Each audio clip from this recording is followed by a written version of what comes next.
Hi everyone, this is C Neha Gupta. Welcome you all on this channel. अगर आप अपनी return timely file करते हैं तब भी ऐसा हो सकता है कि आपको लेट फीस देनी पड़ जाए। लेट फीस से मेरा मतलब कि ये माना जाए कि आपकी रिटर्न लेट फाइल हुई है। तो आज इस वीडियो में हम वो सारे रीजन डिस्कस करने वाले हैं जिसकी वजह से आपको टाइमली आईटीआई फाइल करने के बाद भी लेट फीस देनी पड़ सकती है। तो ये वीडियो बहुत इंपॉर्टेंट है, ध्यान से देखना, एंड तक देखना।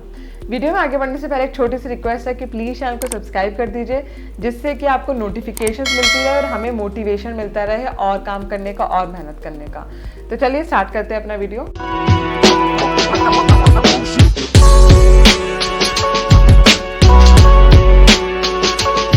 तो जैसे कि मैंने आपको बताया, आज हम लोग डिस्कस करने वाले हैं कि टाइमली रिटर्न फाइल करने के बावजूद भी हमें लेट फीस क्यों देनी पड़ सकती है।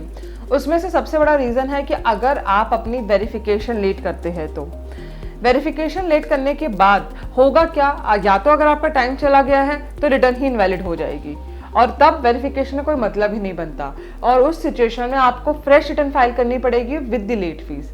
बिकॉज रिटर्न इनवैलिड होने का मतलब होता है कि अब आप फ्रेश रिटर्न फाइल करेंगे, उस रिटर्न को कंसीडर ही नहीं किया गया, रिटर्न इनवैलिड हो गई, ये माना गया कि आपने रिटर्न फाइल ही नहीं करी। ये तो था पहला रीजन। बट मैं यहाँ पे एक और आपको एड ऑन कर दूं कि कॉन्डोनेशन ऑफ डिले भी आप यहाँ पे ले सकते हैं। Condonation of delay in e verification of ITR, तो आप उसके थ्रू भी अपनी आईटीआर में अगर डिले हुआ है ई वेरीफाई करने में तो आप कोशिश कर सकते हैं कि आप इस पेनल्टी से बच जाए।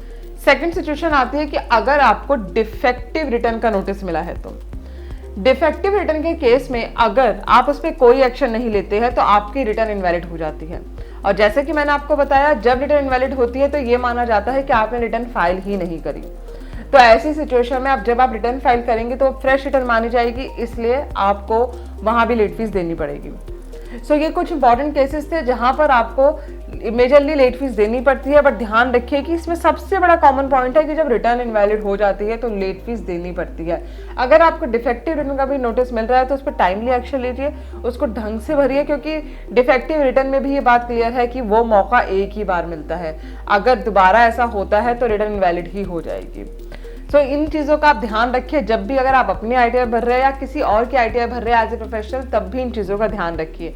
एंड स्टिल अगर आपकी क्वेरी तो मुझे कमेंट सेक्शन में पूछ सकते हैं। I would love to help you. मिलते हैं नेक्स्ट वीडियो में। Till then bye bye.